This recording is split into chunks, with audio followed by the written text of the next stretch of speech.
been putting this off for a really long time, for lots of different reasons. Mostly just because, like, I haven't been ready to speak it out or share it with the world. I think I've lived in some fear of just how people react or just people's opinions. I think overall, like, since losing Asher Cloud, I've been very protective of, you know, who he was to us, who he is to us, and protective over things, like how other people's perceive what we've been through, how they respond, and it's been hard. Like, opening this vulnerable of a place, you know, in our lives is a big deal, and there's a lot of other really fragile places in our lives that I haven't shared via social media, but this one I just feel like is so important right now in our lives to share. It's therapeutic for me, but also just because there's not a lot of resources out there for moms who miscarry or have a stillbirth or stillborn, and there's just not a lot out there. And I remember, I don't know when I was watching, but one of the characters said, like, why isn't there a name for a mom who's lost a child? Like, we have a name for, you know, a woman who has lost her spouse, being a widow, and then we have a name for, you know, someone who's lost a parent, they become an orphan, but we don't have a name for a mom who has lost a child. And that really struck with me. Not that I need a title, but I think that goes to show, just culturally overall, generally speaking, we don't acknowledge miscarriage as like a real loss. We don't acknowledge the grief and the pain. I've learned a lot about trauma throughout this, and there's a lot of ways that I've handled trauma in unhealthy ways, and there's ways that I've handled in healthy ways. And one of the biggest things I've learned is that a trauma is still considered fresh for a full year after it's taken place, and that if you don't treat trauma within the first 10 days, if you don't reach out for resources as far as counseling and mediation through your thoughts, then that trauma turns into PTSD. And we did not do that. I was very uneducated when it came to trauma and mental health at that point. So yeah, it's just been a long journey, and I just feel like this part of our journey, who Asher is important for me to remember. And it's important for me to remember in a time where it's raw and real still, even though it's been almost a year since I gave birth. It's important for me to look back and have this, to remember who he was to me, and how he created his name. So I know this is going to be probably too long-winded, and some may not want to listen fully, and that's okay. This is more for me than anybody else, just to have documented. I'm going to say a lot. Honestly, I've just been praying that God would give me the grace to do this, and throughout all the tender mercies that he has graciously given us this year, this is what I've been praying for, just to be able to talk about. Okay. So I woke up this morning, and like a few days leading up to this, I've just felt like this agonizing pain in my soul, like, that I didn't recognize, and I don't know why it's there. And I woke up this morning just not myself, and that's kind of been common throughout the last year, but just really not myself. I feel like I've been doing a lot better just with handling a lot of crazy things going on in our lives. And I just woke up this morning and I couldn't shake it. I went out to lunch with my mom and I still couldn't shake it. It's just like this haze, like this fuzzy fog, and I didn't know what it was. And then when I had a free minute, I've kind of gotten in the habit of not checking social media as often, but I picked it up today and it said, like, on this day, and some memories popped up on my Facebook on this day for last year. And I just realized, like, my soul is responding to what happened last year. Like, my body went through last year, and we are still about 2 weeks away from the actual birth of Asher. But we found out when when we were confirmed that he had passed away and that he was no longer living inside my womb, and I had just not birthed him yet, we had found out that he had passed away a couple weeks prior, which was really hard to hear, especially when that's a whole nother story. That's a whole nother emotional roller coaster. And mom guilt. But we went to Outcry Tour with Elevation Worship in Birmingham, Alabama this day last year. And it was a concert that we had planned. I was excited. I had actually bought some of my first maternity stuff when we were in Birmingham earlier that day. And I had been wrestling for about, I would say, like a year with just God's goodness. I would say August 2016. Yeah, 16 is when it started. I started wrestling with God's goodness. We made the move to Mississippi. Some other things went on in our lives. In our business and lots of things. And I've been wrestling with God, and I remember going to New Horizons, that's a local church here, and during one of the songs, God just clearly spoke for me, and I feel like the Holy Spirit does that for me a lot, because I just can't find the words sometimes. I'm like, God, how do I feel about you? I don't know. Like, tell me how I feel about you. Like, what's at the root of my soul right now? Like, what's buried down there that I can't quite articulate? Like, what is it? And God told me, you just think that I'm withholding good things from you. And throughout our whole infertility journey, it's 27 months dealing with infertility prior to conceiving Asher. And throughout the whole journey, it just kind of felt like I was beginning to have these feelings like, God, you are withholding good things from me. And that goes against your character. So I know it's not the truth, but it feels like the truth over my life. Like, why are you withholding good things from me? And that's something I started to wrestle with. And after finding out I was pregnant, it didn't go away, because pregnancy doesn't fix everything, even though it was a desire of my heart. When we went to that concert that night, Elevation had just released their album prior, so we had just started listening to it. And one of the songs they sang was There Is a Cloud. And I was feeling woozy and sick because we were kind of up in the nosebleeds, and I was getting like vertigo and just nauseous from being pregnant. And I just remember like saying that to the Lord, like, God, like, I feel like you're withholding good things from me, and I'm having trouble bonding with Asher because of that. And at that time we had not named him, but I just felt that way. I was like, I feel like I can't bond with him because I'm afraid to accept him as a good thing from you, because I feel like you've withheld things from me that you might take this away, even though I know God is the author of life. I'm very aware of that. These are just the things I was processing. And during that song, like, I felt the Lord very tangibly saying, like, Asher is a good gift, and I do want good things for you. And I remember just weeping.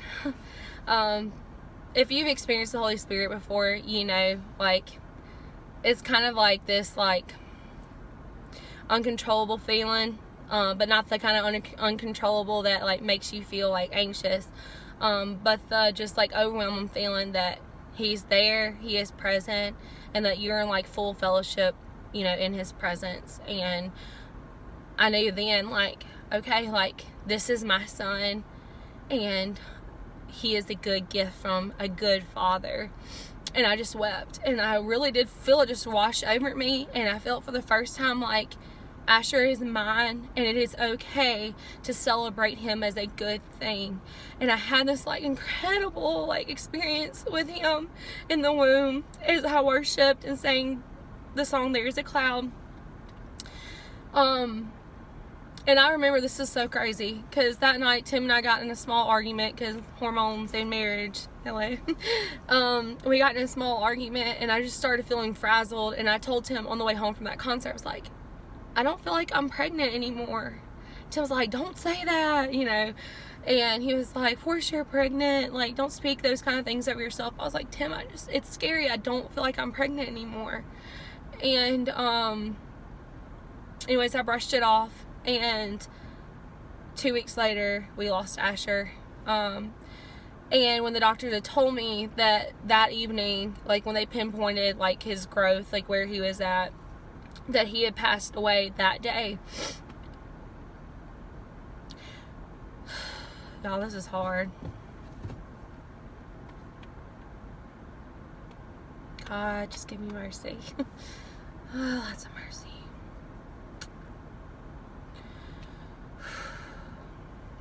I would apologize, but this is more for me than it is for you guys, so I'm not going to apologize for being where I'm at.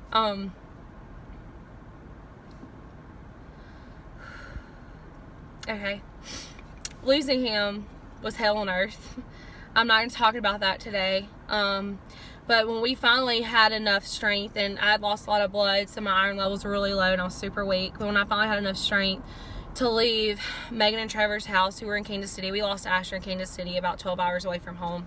We started venturing 2 hours south to find somewhere to stay, just to kind of slowly make our way home. And I remember we barely got out of Kansas City and it just started pouring down rain. And we had elevation worship on, and I remember just telling him, like, it makes me really angry that the first time I bonded with my son was the day that I lost him. And I was like, what kind of joke is that? Like, God gives me the grace to acknowledge him and to accept that this is a good thing, and then he allows it to be taken away. I just remember being frustrated. And as we listened to the song, we were talking about, okay, well, we're going to name him. And we came up with Asher because Asher means blessed one.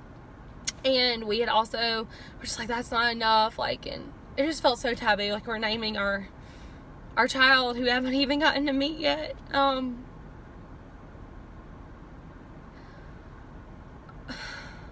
So as we were listening to that song, it started pouring down rain. And Tim was like, what about cloud? And at that point, I hadn't told Tim about my experience during that song while we were, in Birmingham at Outcry Tour. And I don't know, it was just like right then and there, like we were listening to the words, and it was just like the Lord was like, Satan comes to kill, steal, and destroy. I come to bring life, and life abundantly.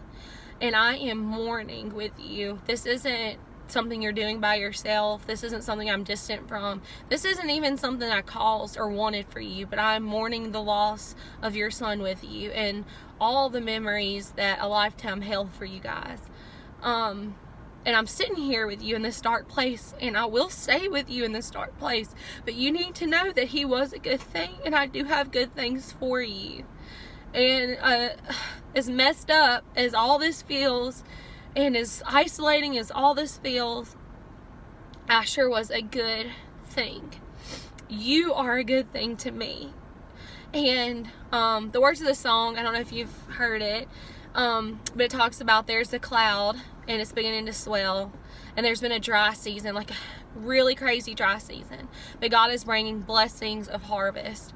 And we had felt like for 27 months we were in this awful dry season of infertility. And so many people say, like, oh, Morgan, one day you'll have your rainbow baby. And I think that's fantastic. It really is fantastic for people who find hope in that. But I feel like in order for me to have a rainbow baby meant that Asher was the storm.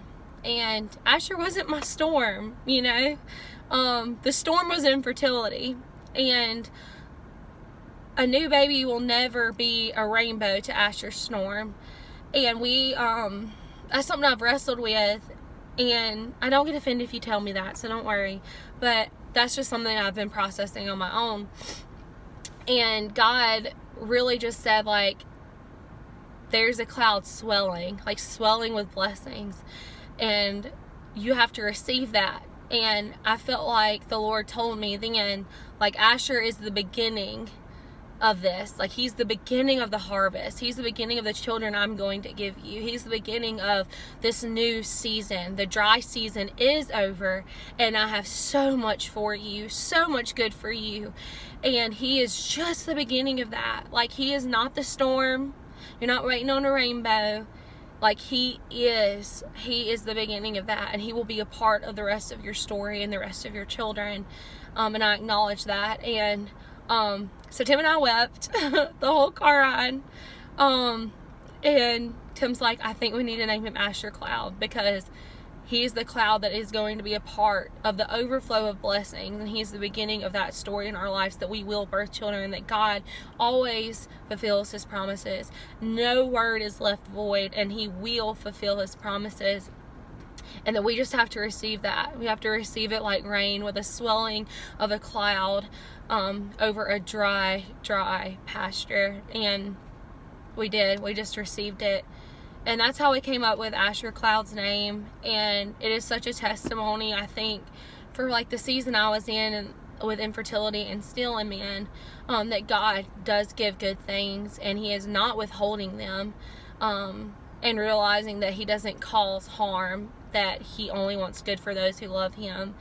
And to separate that, that's been a big thing for me. I've never once, and this isn't, goodness gracious, I'm a mess of a soul, so this isn't any indication of like where I'm at, but God has not taken anything from me. The enemy has come to kill, steal, and destroy, and the Lord only brings life, and he will keep bringing life abundantly. And we believe that. So yeah, today's hard.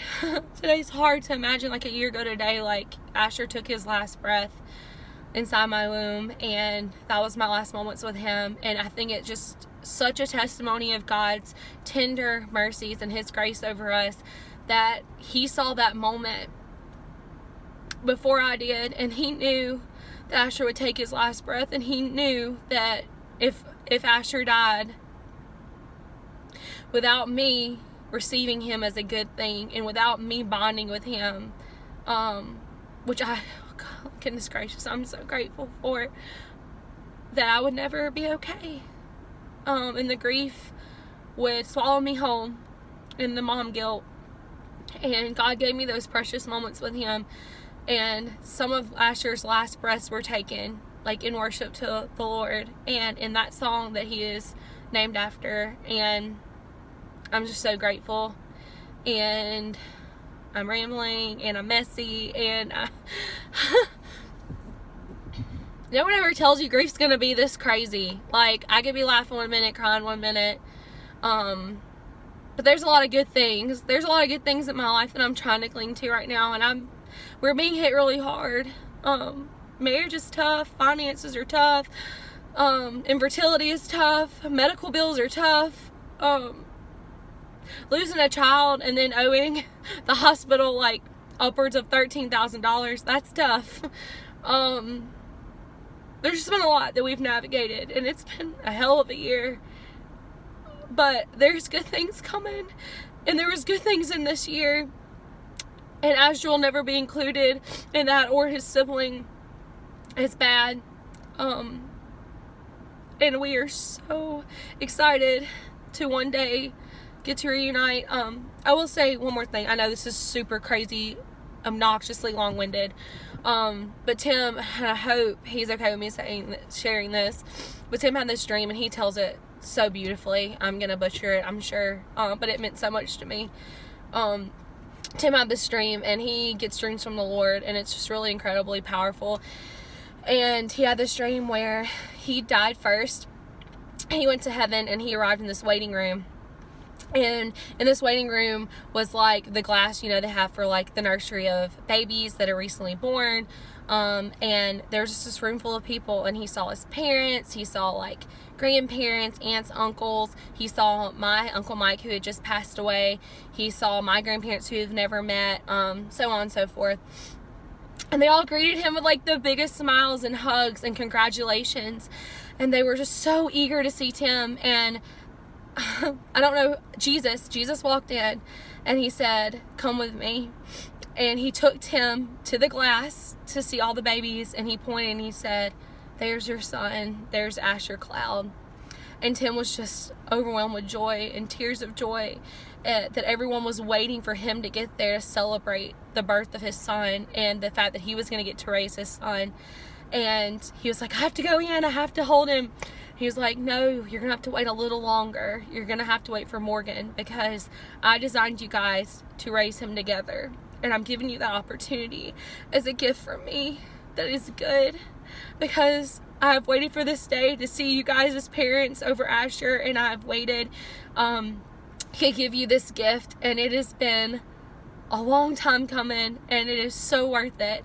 And I want you to experience this with Morgan. And Tim was just like, I really gotta wait that long. But it was the coolest thing, because it's like the Lord has went before us, and He has created this life, you know, in eternity, and the new earth, where we get to mother and father our children, and we get to meet them and experience them and love them and teach them and worship the Lord with them. And that's just really crazy beautiful. And I think it's a privilege, as much as I feel like I've lost like on this earth. I think it's a privilege that I get to have a family here and raise them here and disciple them and teach them and love them and watch them grow and experience life and take them on adventures and speak life and truth over them. But I also get to have and raise children in eternity, where there is no death and there is no sorrow and there's no pain, and I get to raise them with Jesus. Like, I get to walk the streets of gold and run through the fields of wildflowers and dance with my kids and experience them without feeling any pain or hurt. And that's something my other kids won't ever have, my earthly kids. And I get to have both. Like, I get to experience both. And that's not always as joyful as it sounds right now, but in the deepest of who I am, like, I'm so grateful that the Lord has allowed my story to have beauty from ashes, and that this isn't the end, and that He will fulfill His promise here on earth. I know that. I believe that. He has spoken that over me through different people prophesying over me throughout my life, and I was meant to be a mom. I just know it. So anyways, this is crazy. It's 22 minutes long. Ridiculous. If you've even made it this far, bless you.